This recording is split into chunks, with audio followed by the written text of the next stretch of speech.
rusty Tweety Bird mug of coffee.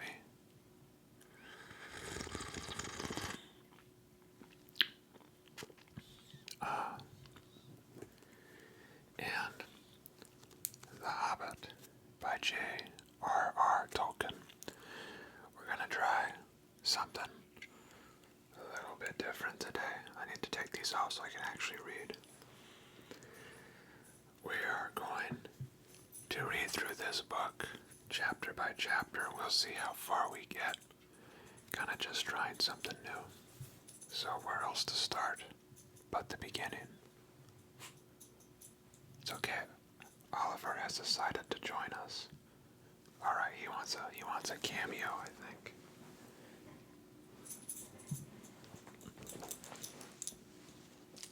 Hi, buddy. Oh. And in typical Emprise fashion, this video has already gone off the rails. Okay. I think he just wants to be next to me. He doesn't want to be on my lap, unfortunately. Thank you, buddy. Please do not puke while I'm doing a video. He has had a habit of puking the past month. What a relaxing start to this read. Anyway, let's get going on it.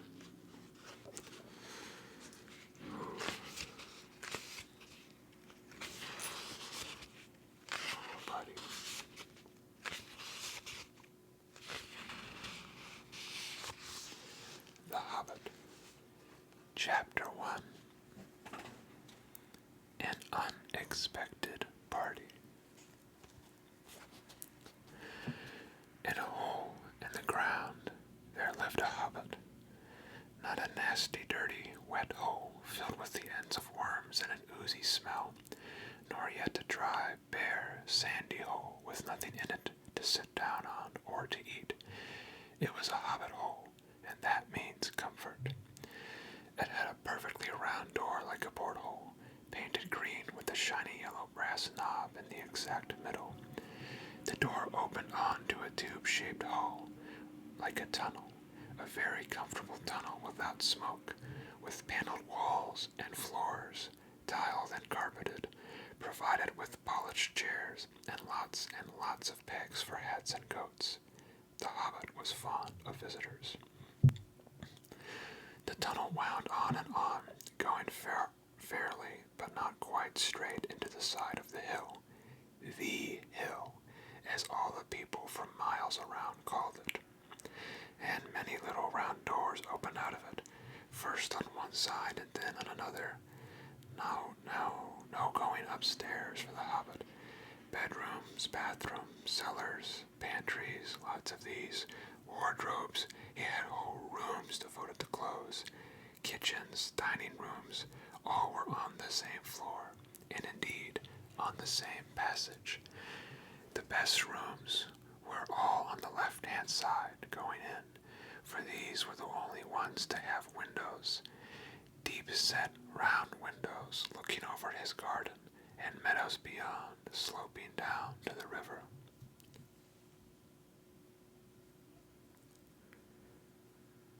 The only bad thing about hobbits is they don't really seem to have a lot of dogs. This hobbit was a very well-to-do hobbit, and his name was Baggins. The Bagginses had lived in this neighborhood of the hill for time out of mind, and people considered them very respectable, not only because most of them were rich, but also because they never had any adventures or did anything unexpected. You could tell what a Baggins would say on any question without the bother of asking him. This is a story of how a Baggins had an adventure and found himself doing and saying things altogether unexpected. He may have lost a neighbor's respect, but he gained, well, you will see whether he gained anything in the end. The mother of our particular hobbit. What is a hobbit? I suppose hobbits need some description nowadays, since they have become rare and shy of the big people, as they call us. They are, or were little people, about half our height, and smaller than the bearded dwarves. Hobbits have no beards. There is little or no magic about them, except the ordinary, everyday sort which helps them to disappear quietly and quickly when large, stupid folk like you and me come blundering along, making a noise like elephants which they can hear a mile off. They are inclined to be fat in the stomach. They dress in bright colors, chiefly green and yellow, wear no shoes, because their feet grow natural leathery soles, and thick warm brown hair like the stuff on their heads, which is curly. Have long, clever brown fingers, good-natured faces, and laugh deep, fruity laughs, especially after dinner, which they have twice a day when they can get it. Now you know enough to go with. As I was saying, their mother of the Hobbit, of Bilbo Baggins, that is, was the famous Belladonna Took, one of the three remarkable daughters of the old Took, head of the hobbits who lived across the water, the small river that ran at the foot of the hill. It was often said, in other families, that long ago one of the Took ancestors must have taken a fairy wife. That was, of course, absurd, but certainly there was still something not entirely hobbit-like about them, and once in a while members of the Took clan would have to go and have adventures. I'm going to reread that just in case, for Buddy's little interjection. That was, of course, absurd, but certainly there was still something not entirely hobbit-like about them, and once in a while members of the Took clan would go and have adventures. They discreetly disappeared, and the family hushed it up, but the fact remained that the Tooks were not as respectable as the Bagginses, though they were undoubtedly richer. Now I need some coffee.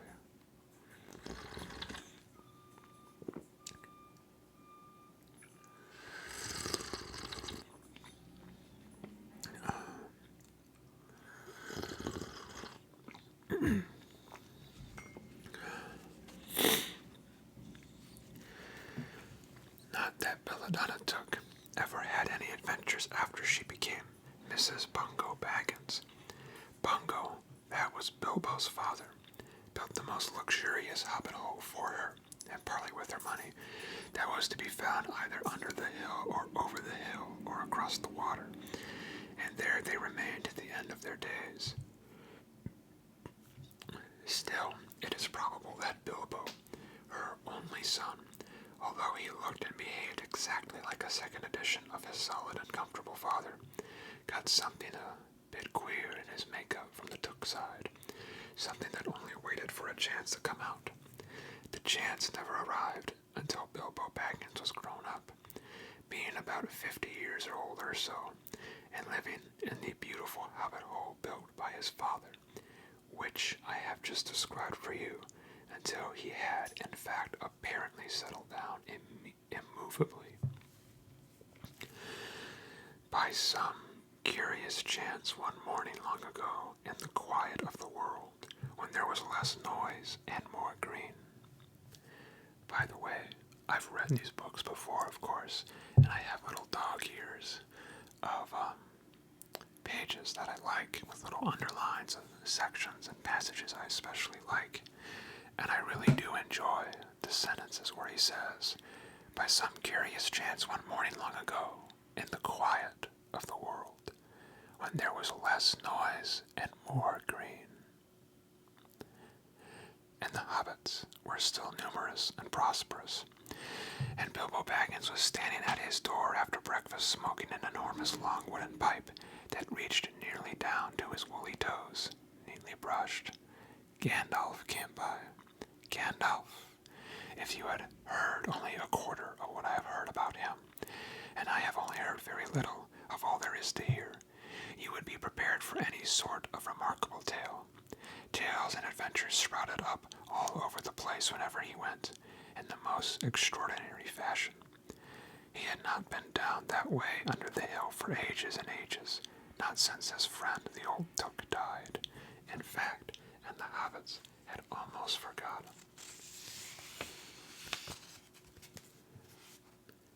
almost forgotten what he looked like. He had been away over the hill and across the water on business of his own since they were small Hobbit boys and Hobbit girls. All that the unsuspecting Bilbo saw that morning was an old man with a staff. He had a tall pointed blue hat, a long gray cloak, a silver scarf over which his long white beard hung down below his waist, and intense black boots. Immense black boots. I'm sure they were also pretty intense. "Good morning," said Bilbo, and he meant it. The sun was shining, and the grass was very green, but Gandalf looked at him from under long bushy eyebrows that stuck out further than the brim of his shady hat.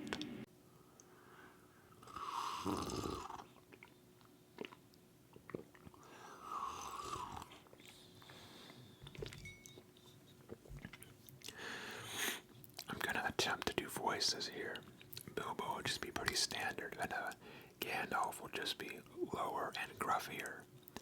But I don't know if I have voices for all 13 dwarves that come later. We'll see. They might just all sound like Bilbo. "What do you mean?" he said.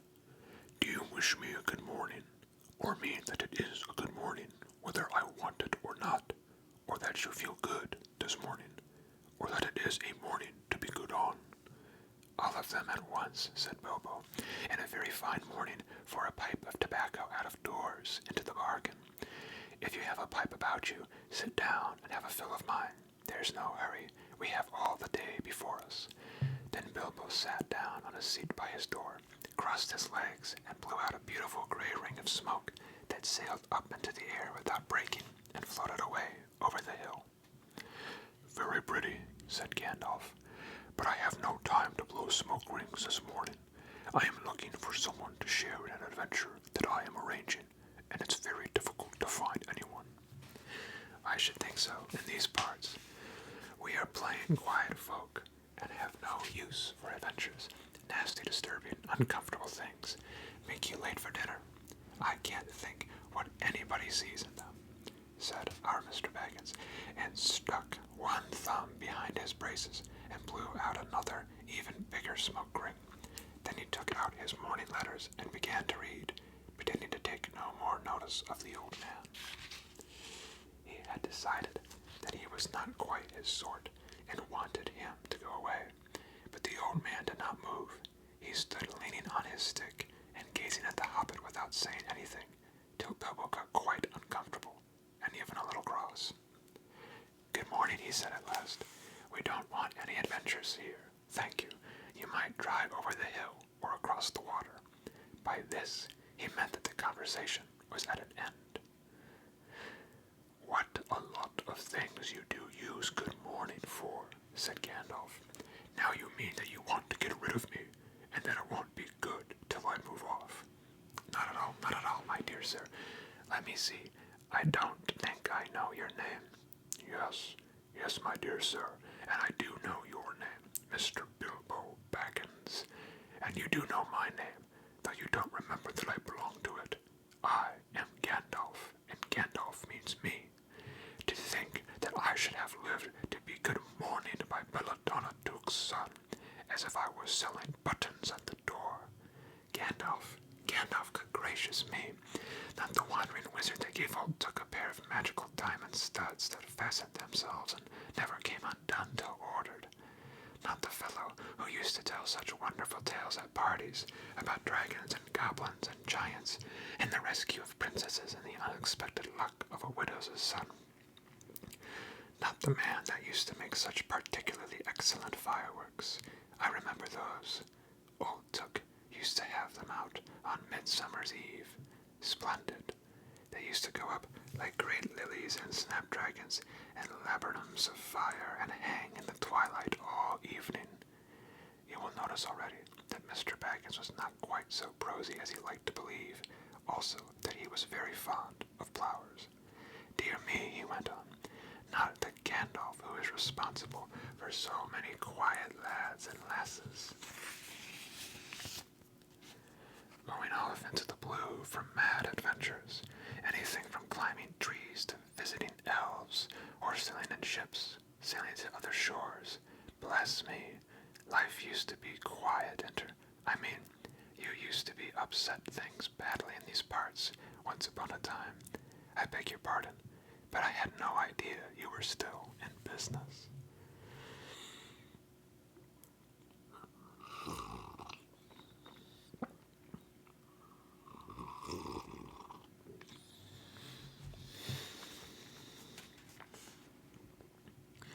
We good? Oh yeah, just check it in, don't mind me. I beg your pardon. I haven't asked. Oh God, here I am skipping ahead. Did I already lose track of where we are? Expect a lot of this as we go along. Where else should I be?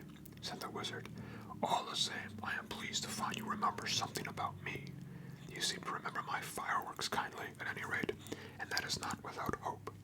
Indeed, for your old grandfather Took's sake, and for the sake of poor Belladonna, I will give you what you asked for.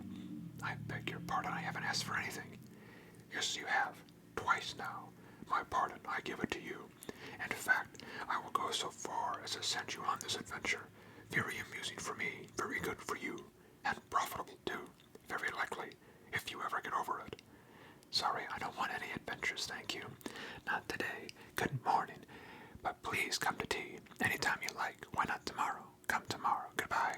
With that, the Hobbit turned and scuttled inside his round green door, and shut it as quickly as he dared, not to seem rude. Wizards are, after all, wizards. What on earth did I ask him to tea for? He said to himself, as he went to the pantry. He had only just had breakfast, but he thought a cake or two and a drink of something would get him good after this fright.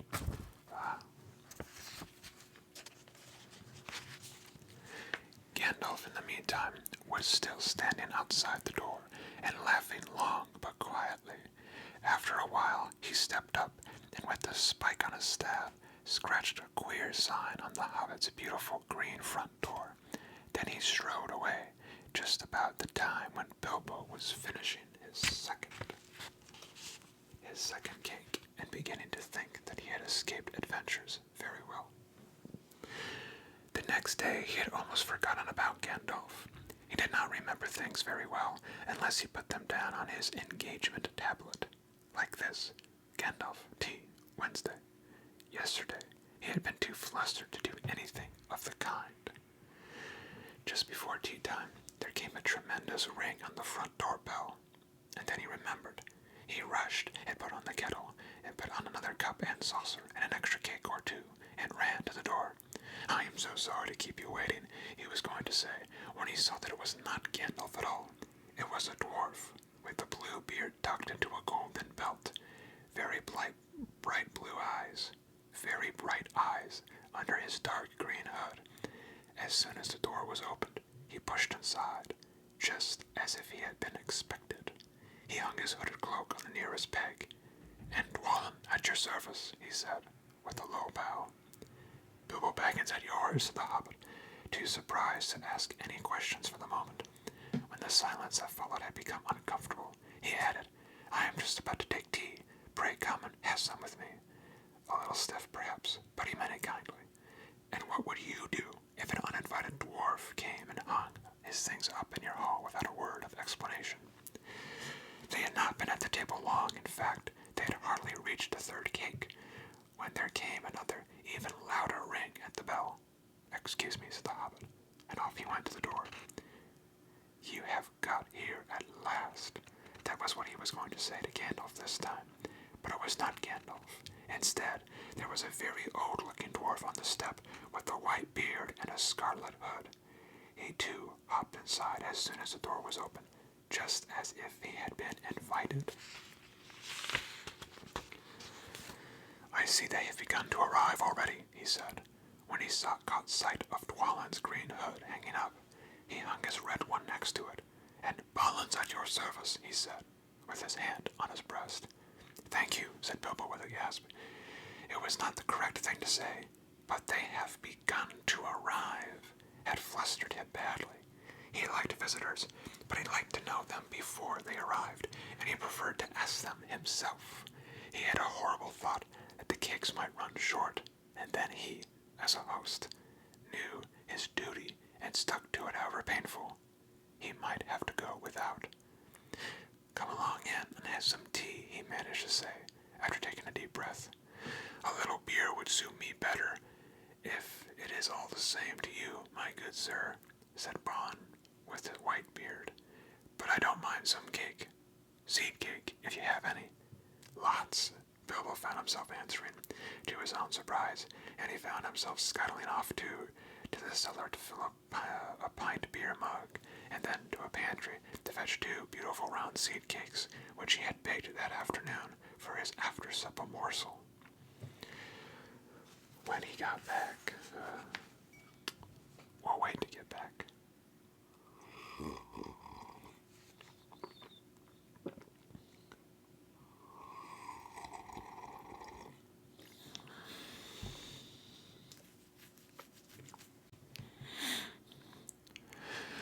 When he got back, Balin and Dwalin were talking at the table like old friends. As a matter of fact, they were brothers. Bilbo plumped down the beer and the cake in front of them, when loud came a ring at the bell again, and then another ring. Gandalf for certain this time, he thought, as he puffed along the passage. But it was not. It was 2 more dwarves, both with blue hoods, silver belts, and yellow beards, and each of them carried a bag of tools and a spade. In they hopped as soon as the door began to open. Bilbo was hardly surprised at all. "What can I do for you, my dwarves?" he said. "Keely, at your service," said one, and Feely, added the other, and they both swept off their blue hoods and bowed. "At yours and your families," replied Bilbo, remembering his manners this time. "Dwalin and Balin here already, I see. Let us join the throng." "Throng," thought Mr. Baggins. "I don't like the sound of that. I really must sit down for a minute and collect my wits and have a drink." He had only just had a sip in the corner while the 4 dwarfs sat round the table and talked about mines and gold and troubles with the goblins and the depredations of dragons and lots of other things which he did not understand and did not want to, for they sounded much too adventurous. When ding-dong-a-ling-dang, his bell rang again, as if some naughty little hobbit boy was trying to pull the handle off. "Someone at the door," he said, blinking. "Some 4, I should say by the sound. Besides, we saw them coming along behind us in the distance." The poor little hobbit sat down in the hall and put his head in his hands and wondered what had happened and what was going to happen and whether they would all stay to supper. Then the bell rang aloud, louder than ever, and he had to run to the door. It was not 4 at all, it was 5. Another dwarf had come along while he was wandering in the hall. He had hardly turned the knob before they were all inside, bowing and saying, "At your service," one after another. Dory, Nori, Ori, Oin, and Gloin. Once again, I'm not having separate names for all these guys. Jeez. Separate voices, there we have separate names. Were their names, and very soon 2 purple hoods, a gray hood, a brown hood, and a white hood were hanging on the pegs, and off they marched with their broad hands stuck in their gold and silver belts to join the others. Already it had almost become a throng. Some called for ale, and some for porter, and one for coffee, and all of them for cakes. So the hobbit was kept very busy for a while. A big jug of coffee had just been set on the hearth, the seed cakes were gone, and the dwarves were starting on a round of buttered scones, when there came a loud knock. Not a ring, but a hard rat-tat on the hobbit's beautiful green door. Somebody was banging with a stick. Bilbo rushed along the passage, very angry, and altogether bewildered and beweathered. This was the most awkward Wednesday he had ever remembered. He pulled open the door with a jerk, and they all fell in, one on top of the other. More dwarves, 4 more, and there was Gandalf behind, leaning on his staff and laughing. He had made quite a dent on the beautiful door. He had also, by the way, knocked out the secret mark that he had put there the morning before. "Carefully, carefully," he said. "It is not like you, Bilbo, to keep waiting on the mat, and then opened the door like a pop gun. Let me introduce Biffer, Boffer, Bomber, and especially Thorin. At your service, Biffer, Boffer, and Bomber, standing in a row. They had hung 2 yellow hoods and a pale green one, and also a sky blue one with a long silver tassel. This last belonged to Thorin, an enormously important dwarf. In fact, no other than the great Thorin Oakenshield himself, who was not at all pleased at falling flat on Bilbo's mat with Biffer, Boffer, and Bomber on top of him. For one thing, Bomber was immensely fat and heavy. Thorin indeed was very haughty, and said nothing about service, but poor Mr. Baggins said he was sorry so many times that at last he grunted, "Pray, don't mention it," and stopped frowning. "Now we are all here," said Gandalf, looking at the row of 13 hoods, the best detachable party hoods, and his own hat hanging on the pegs. "Quite a merry gathering. I hope there is something left for the latecomers to eat and drink. What's that? Tea? No, thank you. A little red wine, I think, for me." "And for me," said Thorin. "And raspberry jam and apple tart," said Biffer. "And mince pies and cheese," said Boffer. "And pork pie and salad," said Bomber. "And more cakes and ale and coffee if you don't mind," called the other dwarves at the door. "Put on a few eggs, there's a good fellow," Gandalf called after him as the hobbits stumped out to the pantries. "And just bring out the cold chicken and pickles." "Seems to know as much about the inside of my larders as I do myself," thought Mr. Baggins, who was feeling positively flummoxed. You ever feel positively flummoxed?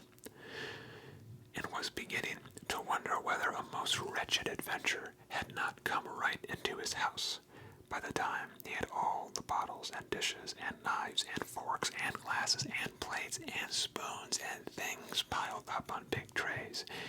He was getting very hot and red in the face and annoyed.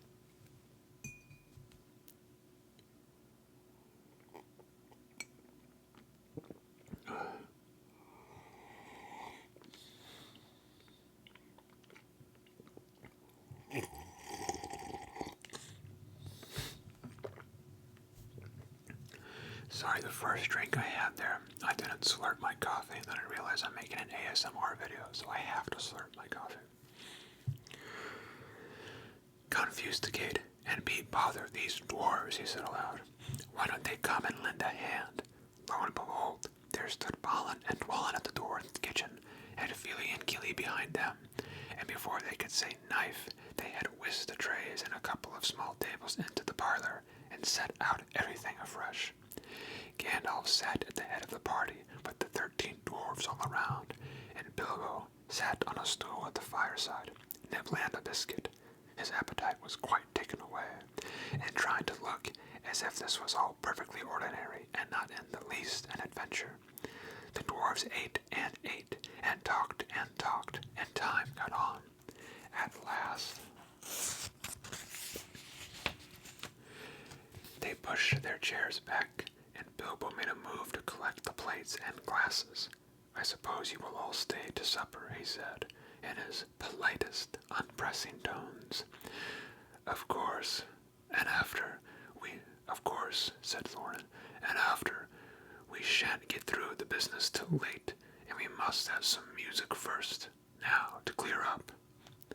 Thereupon the 12 dwarfs, not Thorin, he was too important, and stayed talking to Gandalf, jumped to their feet, and made tall piles of all things. Off they went, not waiting for trays, balancing columns of plates, each with a bottle on the top, with one hand, while the hobbits ran after them, almost squeaking with fright. Please be careful, please don't trouble, I can manage. But the dwarves only started to sing. Chip the glasses and crack the plates, blunt the knives and bend the forks, that's what Bilbo Baggins ate. Smash the bottles and burn the corks. Cut the cloth and tread the vat, pour the milk on the pantry floor, leave the bones on the bedroom mat, splash the wine on every door. Dump the crocks in a boiling bowl, pound them up with thumping bowl, and when you finish, if you are whole, send them down the hill to roll. That's what Bilbo Baggins his hate so carefully with the blades.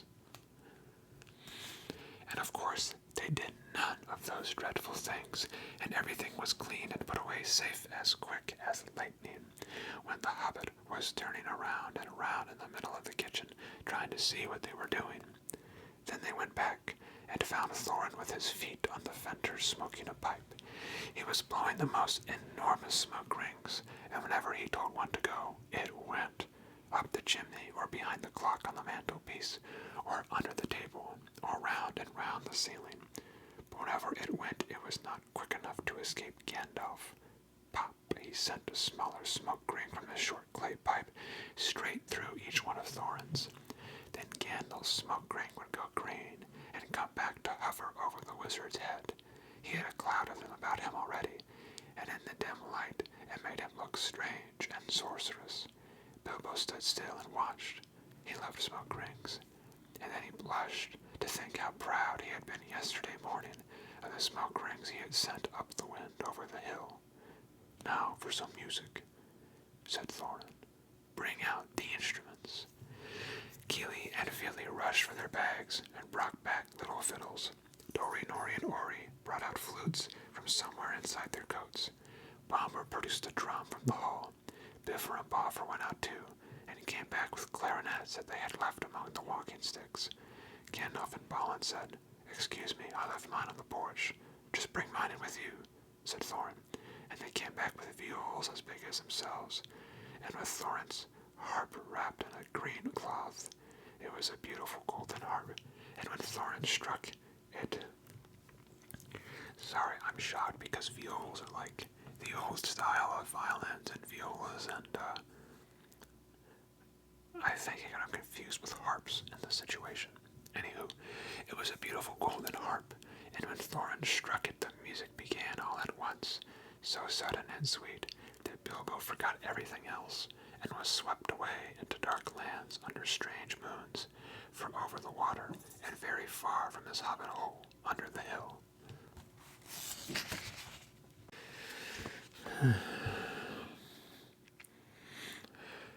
The dark came into the room from the little window that opened in the side of the hill. The firelight flickered. It was April, and still they played on, where the shadow of Gandalf's beard wagged against the wall. The dark filled all the room, and the fire died down, and the shadows were lost, and still they played on. And suddenly, first one and then another began to sing as they played, deep-throated singing of the dwarves in the deep places of their ancient homes. And this is like a fragment of their song, if it can be like their song without their music.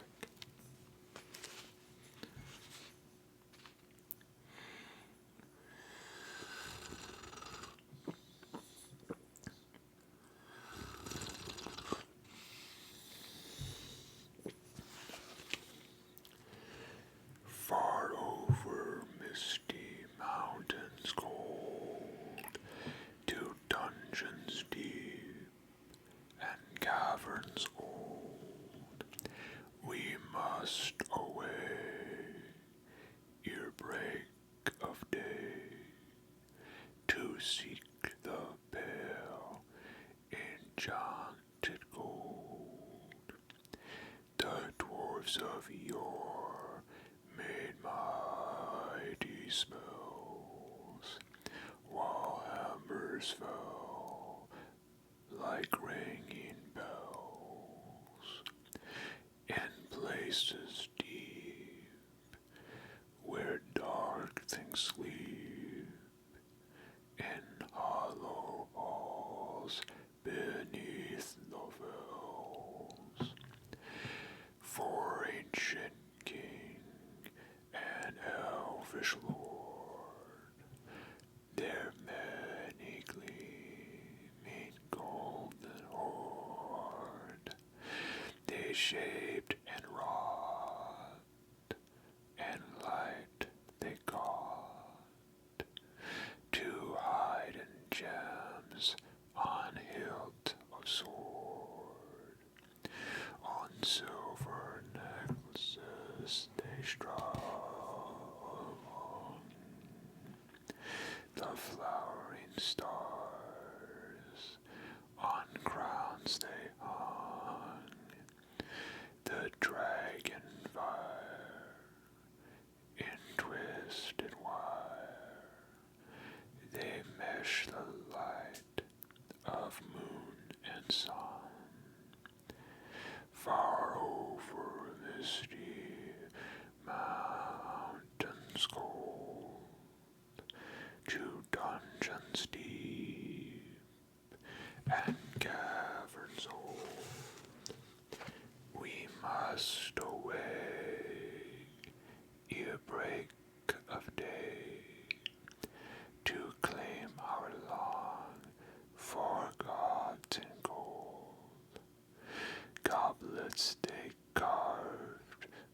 bright flaming spread,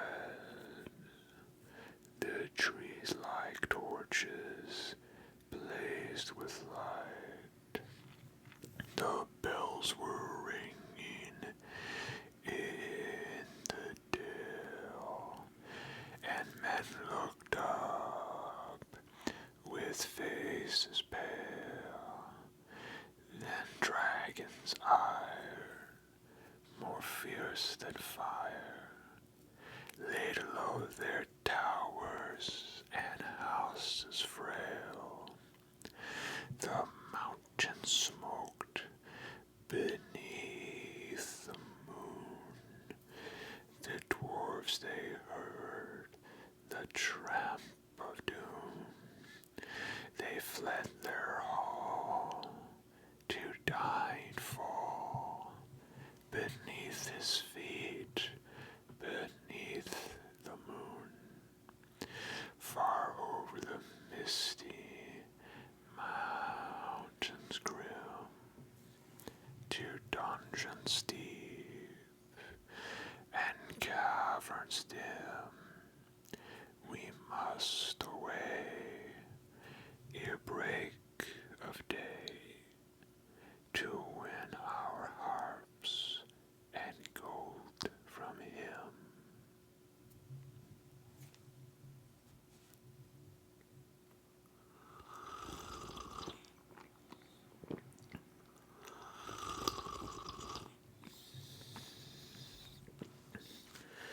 As they sang, the Hobbit felt the love of the beautiful thing, the desire of the hearts of dwarves.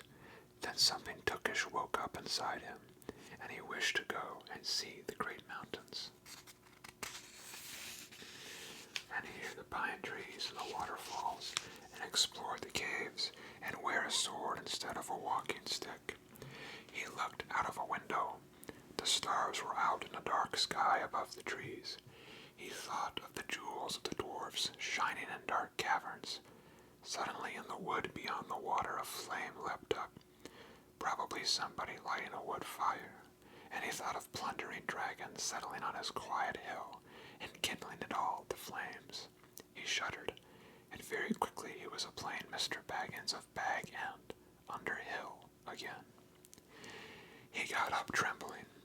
He had less than half a mind to fetch the lamp, and more than half a mind to pretend to, and go out and hide behind the beer barrels in the cellar, and not come out again until all the dwarfs had gone away. Suddenly, he found that the music and the singing had stopped, and they were all looking at him with eyes shining in the dark. "Where are you going?" said Thorin, in a tone that seemed to show that he guessed both halves of the hobbit's mind. "What about a little light?" said Bilbo apologetically. "We like the dark," said all the dwarves. "Dark for dark business. There are many hours before dawn." "Of course," said Bilbo, and sat down in a hurry. He missed the stool, and sat in the fender, knocking over the poker and shovel with a crash.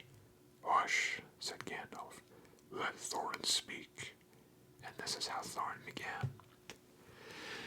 "Gandalf, dwarves, and Mr. Baggins, we are met together in the house of our friend and fellow conspirator, this most excellent and audacious hobbit. May the hair on his toes never all praise to his wine and ale." He paused for breath and for a polite remark from the hobbit, but the compliments were quite lost on poor Bilbo Baggins, who was wagging his mouth in protest at being called audacious, and worst of all, fellow conspirator, though no noise came out, and he was so flummoxed. Then Thorin went on. "We are met to discuss our plans, our ways, means, policy, and devices. We shall soon before the break of day start on our long journey, a journey from which some of us, or perhaps all of us, except our friend and counselor, the ingenious wizard Gandalf, may never return. It is a solemn moment. Our object is, I take it, well known to us all. To the estimable Mr. Baggins, to the estimable Mr. Baggins, and perhaps to one or two of the younger dwarfs, I think I should be right in naming Keely and Feely, for instance. The exact situation at the moment may require a little brief explanation. was an important dwarf. If he had been allowed, he would probably have gone on like this until he was out of breath, without telling anyone there anything that was not known already. But he was rudely interrupted. Poor Bilbo couldn't bear it any longer. At may never return, he began to feel a shriek coming up inside, and very soon it burst out like the whistle of an engine coming out of a tunnel. All the dwarves sprang up, knocking over the table. Gandalf struck a blue light on the end of his magic staff, and its firework glare, the poor little hobbit could be seen kneeling on the hearth rug, shaking like a jelly that was melting. Then he fell flat on the floor, and kept on calling out, struck by lightning, over and over again, and that was all they could get out of him for a long time. So they took him and laid him out on the way on the drawing-room sofa with a drink at his elbow, and then they went back to their dark business. Excitable little fellow, said Gandalf as they sat down again.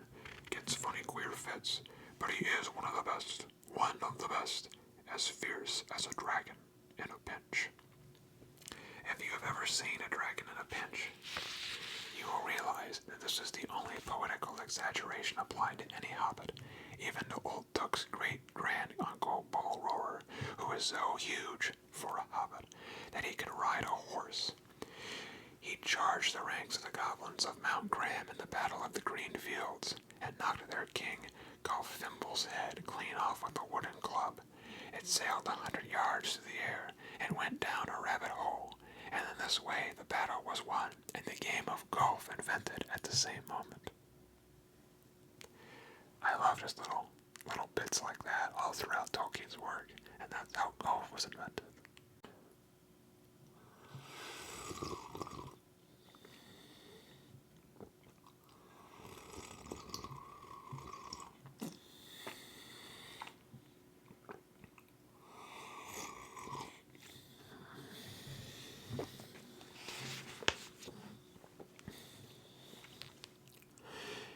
Meanwhile, however, Bullroarer's gentle descendant was reviving in the drawing room. After a while, and a drink, he crept nervously to the door of the parlor. This is what he heard. Gloin speaking. Humph, or some snort more or less like that. Will he do you think? It is all very well for Gandalf to talk about his hobbit being fierce, but one shriek like that in a moment of excitement would be enough to wake the dragon and all his relatives and kill them out of us. I think it sounded more like fright than excitement. In fact, if it had not been for the sign on the door, I should have been sure we had come to the wrong house. As soon as I clapped eyes on that little fellow bobbing and puffing on the mat, I had my doubts. He looks more like a grocer than a burglar. Then Mr. Baggins turned the handle and went in. The Took's side had won. He suddenly felt he would go without bed and breakfast to be thought fierce. As for little fellow bobbing on the mat, it almost made him really fierce. Many a time afterwards, the Baggins part regretted what he did now, and he said to himself, Bilbo, you were a fool. You walked right in and put your foot in it. Pardon me, he said, if I have overheard words that you were saying. I don't pretend to understand what you are talking about, or your reference to burglars, but I think I am right in believing, this is what he called being on his dignity, that you think I am no good. I will show you. I have no signs at my door. It was painted a week ago, and I am quite sure you have come to the wrong house. As soon as I saw your funny faces on the doorstep, I had my doubts, but treat it as the right one. Tell me what you want done, and I will try it. If I have to walk from here to the east of east, this fight the wild wereworms. If I have to walk here to the east of east and fight the wild wereworms in the last desert. I had a great-great-granduncle once, Bullroarer Took, and yes, but that was long ago. I was talking about you, and I assure you there is a mark on this door, the usual one in the trade, or used to be. Burglar wants a good job, plenty of excitement, and reasonable reward. That's how it usually read. You can say expert treasure hunter instead of burglar if you like. Some of them do. It's all the same to us. Gandalf told us that there was a man of the sort in these parts looking for a job at once, and that he had arranged for a meeting here this Wednesday, tea time. Of course there was a mark. I put it there myself, for very good reasons. You asked me to find the 14th man for your expedition, and I chose Mr. Baggins. Just let anyone say I chose the wrong man or the wrong house, and you can stop at 13 and have all the bad luck you like, or go back to digging coal. He scowled so angrily at Gloin that the dwarf huddled back in his chair, and when Bilbo tried to open his mouth to ask a question, he turned and frowned at him, and stuck out his bushy eyebrows, till Bilbo shut his mouth tight with a snap. That's right, said Gandalf. Let's have no more argument. I have chosen Mr. Baggins, and that ought to be enough for all of you. If I say he is a burglar he is, or will be when the time comes. There is a lot more in him than you guess, and a deal more than he has any idea of himself. You may, possibly, all live to thank me yet. Now, Bilbo, my boy, fetch the lamp, and let's have a little light on this.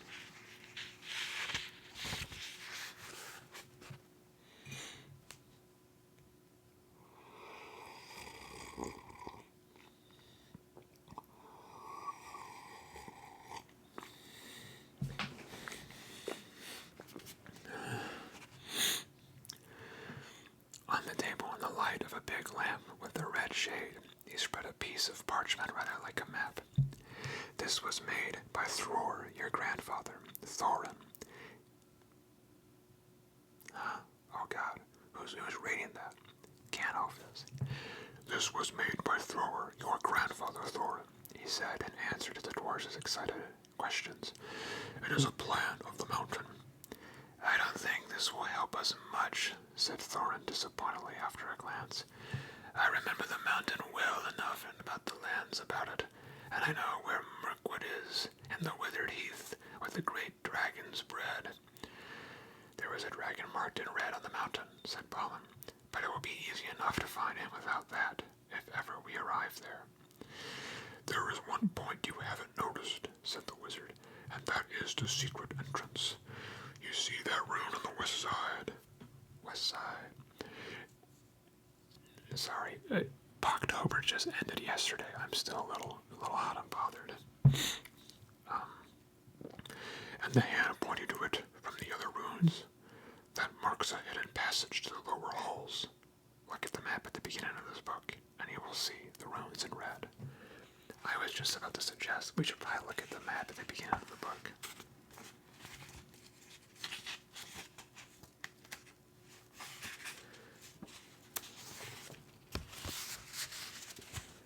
There it is, kinda. Hopefully you can discern whatever you need to discern on my little paperback. It may have been secret once, said Thorin, but how do we know it is secret any longer? Old Smaug has lived there long enough now to find out anything there is to know about those caves. He may, but he can't have used it for years and years. Why? Because it is too small. 5 feet high at the door, and 3 may walk abreast, say the runes, but Smaug cannot creep into a hole that size, not even when he was a young dragon, certainly not after devouring so many of the dwarves and men of Dale. It seems a great big hole to me, squeaked Bilbo, who had no experience of dragons and only of hobbit holes. He was getting excited and interested again, so that he forgot to keep his mouth shut. He loved maps, and in his hall there hung a large one of the country round, with all his favorite walks marked on it in red ink. How could such a large door be kept secret from everybody outside, apart from the dragon, he asked. He was only a little hobbit, you must remember. In lots of ways, said Gandalf. But in what way this one has been hidden we don't know without going to see. From what it says on the map, I should guess there is a closed door which has been made to look exactly like the side of the mountains. That is the usual dwarf's method. I think that is right, isn't it? Quite right, said Thorin. Also, went on Gandalf, I forgot to mention that with this map went a key, a small and curious key. Here it is, he said, and handed to Thorin a key with a long barrel and intricate words, made of silver. Keep it safe. Indeed I will, said Thorin, and he fastened it upon a fine chain that hung about his neck and under his jacket. Now things may begin to look more hopeful. This news alters them much for the better. So far we have no clear idea what to do. We thought of going east, as quiet and careful as we could, as far as the long lake. After that, the trouble would begin. A long time before that, if I know anything about the roads east, interrupted Gandalf. We might go from there up along the river running, went on Thorin, taking no notice, and so to the ruins of Dale, the old town in the valley there, under the shadow of the mountain. But we none of us liked the idea of the front gate. The river runs right out of it through the great cliff at the south of the mountain, and out of it comes the dragon too, far too often, unless he has changed his habits. That would be no good, said the wizard, not without a mighty warrior, even a hero. I tried to find one. But warriors are busy fighting one another in distant lands, and in this neighborhood, heroes are scarce, or simply not to be found. Swords in these parts are mostly blunt, and axes are used for trees, and shields as cradles or dish covers, and dragons are comfortably far off, and therefore legendary. That is why I settled on burglary, especially when I remembered the existence of a side door. And here is our little Bilbo Baggins, the burglar, and chosen and selected burglar. So now, let's get on and make some plans. Very well then, said Thorin. Supposing the burglar expert gives us some ideas or suggestions. He turned with mock politeness to Bilbo. What a jerk.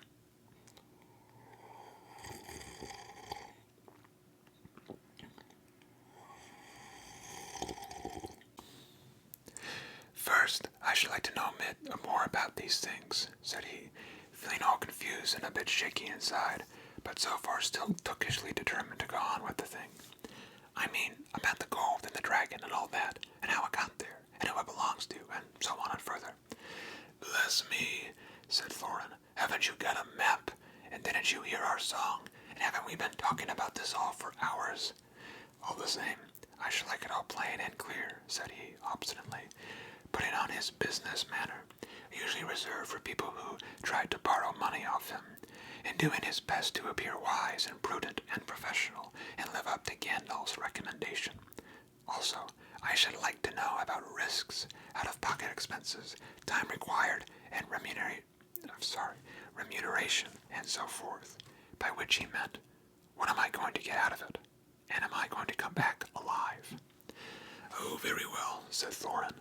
Long ago in my grandfather Thor's time, our family was driven out of the far north, and came back with all their wealth and their tools to this mountain on the map.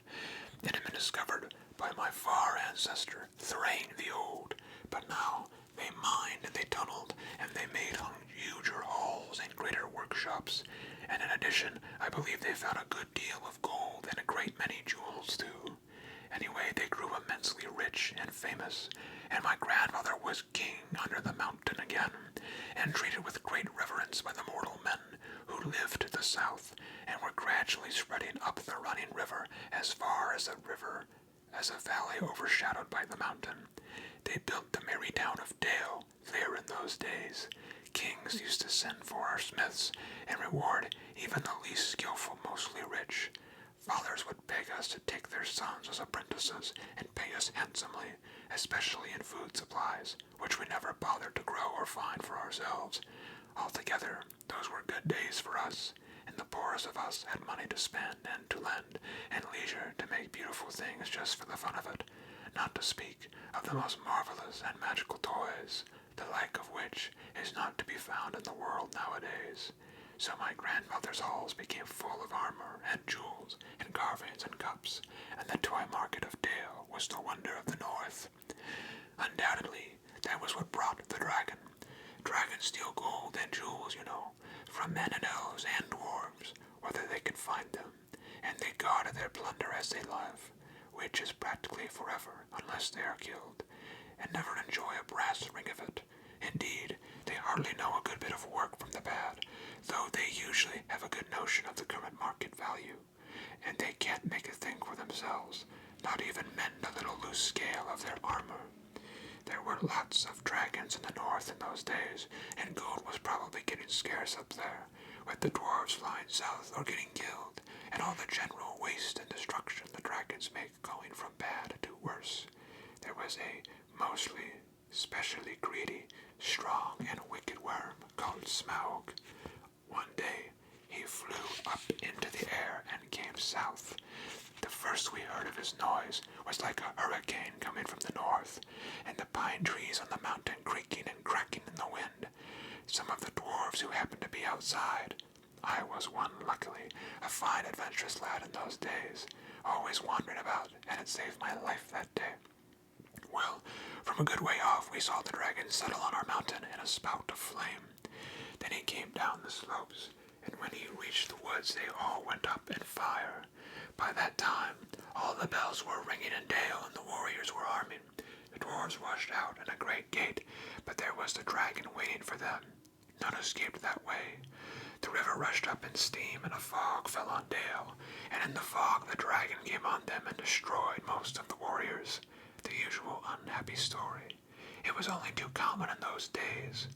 Then he went back and crept in through the front gate, and routed out all the holes and lanes and tunnels and alleys, cellars, mansions, and passages. After that there were no dwarves left alive inside, and he took all their wealth for himself. Probably, for that is the dragon's way. He has piled it all up in a great heap far inside, and sleeps on it for a bed. Later he used to crawl out of the great gate and come by night to Dale, and carry away people, especially maidens, to eat, until Dale was ruined, and all the people dead or gone. What goes on there now, I don't know for certain, but I don't suppose anyone lives nearer to the mountain than the far edge of the long lake nowadays.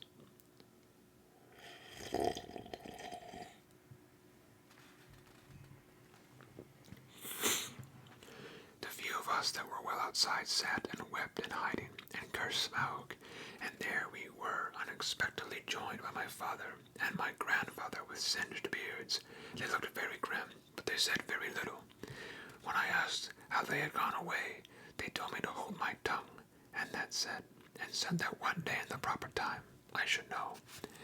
After that we went away, and we have had to earn our livings as best we could up and down the lands, often enough sinking as low as blacksmith work or even coal mining. But we have never forgotten our stolen treasure, and even now, when I will allow we have a good bit laid by and are not so badly off. Here Thorin stroked the gold chain around his neck. We still mean to get it back and to bring our curses home to Smaug, if we can. I have often wondered about my father's and my grandfather's escape. I see now they must have had a private side door which only they knew about, but apparently they made a map, and I should like to know how Gandalf got hold of it, and why it did not come down to me, the rightful heir. I did not get hold of it. I was given it, said the wizard. Your grandfather Thor was killed, you remember, in the mines of Moria, by Azog the goblin. Curse his name, yes, said Thorin. And Thrain, your father, went away on the 21st of April 100 years ago last Thursday, and has never been seen by you since. True, said Thorin. Well, your father gave this to me to give to you, and if I have chosen my own time and way for handling it over, you can hardly blame me, considering the trouble I had to find you. Your father could not remember his own name when he gave me the paper, and he never told me yours. So on the whole, I think I ought to be praised and thanked. Here it is, said he, handing the map to Thorin. I don't understand, said Thorin, and Bilbo felt he would have liked to say the same. The explanations did not seem to explain. Your grandfather, said the wizard slowly and grimly, gave the map to his son for safety before he went to the mines of Moria. Your father went away to try his luck with the map after your grandfather was killed, and lots of adventures of a most unpleasant sort he had. But he never got near the mountain. How he got there I don't know, but I found him a prisoner in the dungeons of the necromancer. Whatever were you doing there? Asked Thorin, with a shudder, and all the dwarves shivered. Never you mind. I was finding things out as usual, and a nasty, dangerous business it was. Even I, Gandalf, only just escaped. I tried to save your father, but it was too late. He was witless and wandering and had forgotten almost everything except the map and the key. We have long ago paid the goblins of Moria. We must give a thought to the necromancer, said Thorin. Don't be absurd. He is an enemy far beyond the powers of all the dwarves put together. If they could all be collected again from the four corners of the world, the one thing your father wished was for his son to read the map and use the key. The dragon and the mountain are more than big enough tasks for you. Hear, hear, said Bilbo, and accidentally said it aloud. Hear what? They all said, turning suddenly towards him, and he was so flustered that he answered, Hear what I have got to say. What's that? They asked. Well, I should say that you ought to go east and have a look around.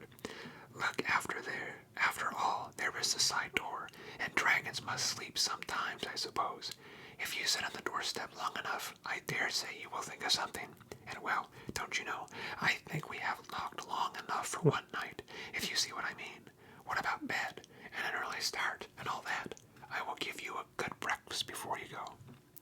Before we go, I suppose you mean, said Thorin. Aren't you the burglar? And isn't sitting on the doorstep your job? Not to speak of getting inside the door. But I agree about bed and breakfast. I like 6 eggs with my ham when starting on a journey. Fried, not poached, and mind you don't break 'em. After all the others had ordered their breakfasts, without so much as a please, which annoyed Bilbo very much, they all got up.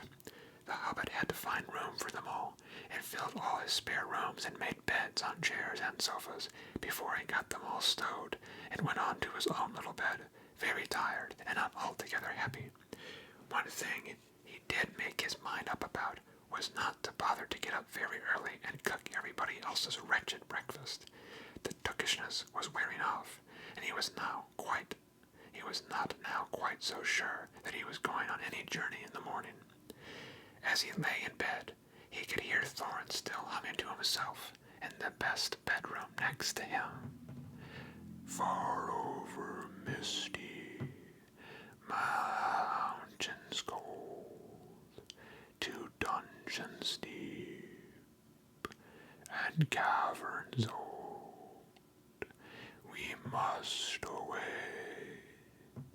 ere break of day,